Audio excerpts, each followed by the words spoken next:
سلام بچه، بالاخره خود شورای نگهبان نظرش رو اعلام کرد نسبت به طرح مجلس و این طرح رد شد. یعنی چی؟ یعنی اینکه بازم مثل کنکورهای قبل تاثیر معدل همون مثبت باقی میمونه و عمومیت توی کنکور باقی نخواهد ماند، یعنی بر نمیگردن. حالا این طرح بعده یا خوبش رو در ادامه بهتون میگم و اینکه چه کارا باید انجام بدین. بچه اولا ببینید این طرح میتونه خوب باشه، هم میتونه بد باشه. اگر عمومی‌ها رو خوب میتونستین بزنین و در کل استعداد خوبی توی حالا در دروس عمومی داشتین، این طرح به ضررتون تموم میشه. ولی یه چیزی هم حواستون باشه، اینکه ببینید وقتی که عمومی‌ها حذف شده از کنکور، یعنی اینکه تمرکز روی دروس اختصاصیه.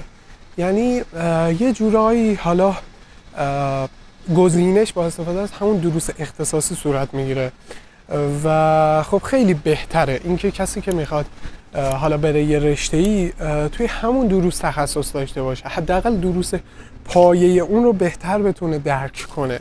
اینجوری نباشه که حالا یک نفر که عمومی‌ها رو بهتر میتونه بزنه اون بره جای کسی رو بگیره که حالا یه مقدار توی دروس عمومی ضعف داشته. این خب به نظر من در کل از لحاظ حالا عدالتی و از لحاظ تخصصی به نظر من خیلی بهتره. ولی حالا از نظر شما چجوری میتونه باشه؟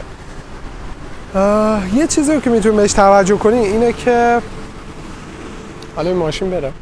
یه چیزی رو که میتونید بهش توجه کنین اینه که شما الان اگه عمومی‌ها برمیگشت مجبور بودین دوباره برین کتابای عمومی بخرین و از این جور داستانا. بعد برنامه‌ریزی هم به شدت سخت‌تر میشد برای شما، چون که دروس عمومی هم خب بالاخره باید روشون وقت بذارید، بالاخره باید مرورشون کنید. خیلی داستان‌های مختلفی داره که شما فکر کنم تا الان تجربهشو نداشتین. خیلی دنگ و فنگ داره. حالا باید تستای شبانه بزنین، تستای مروری بزنین و همچین داستانایی داره و اینا رو خب شما دیگه ندارین. شما فقط تمرکزتون رو میذارین روی دروس اصلیتون. ولی یه جا هست که شما به مشکل میخورین. حالا دیده بودم بچه‌ها توی گروه دارن بحث میکنن، اونم بحث امتحانات پایان ترمه.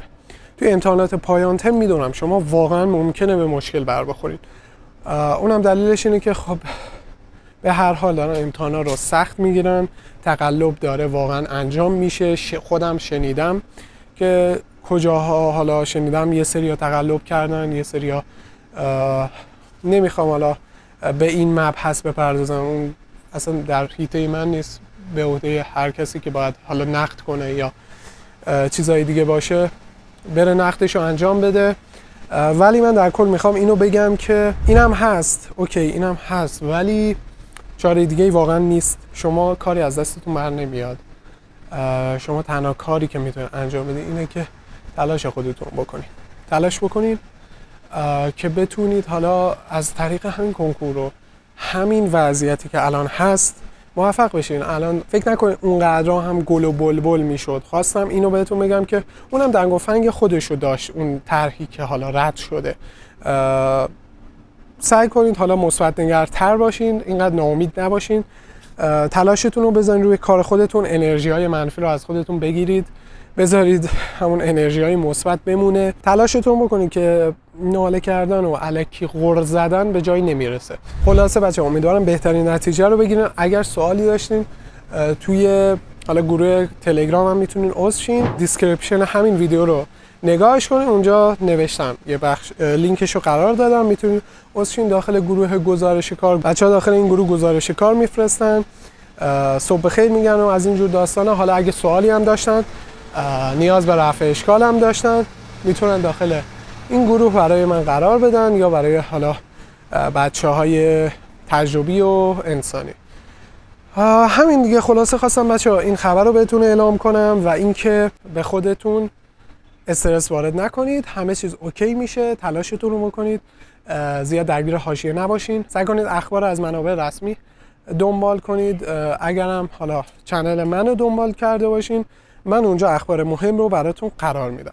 امیدوارم بهترینا براتون اتفاق بیفته.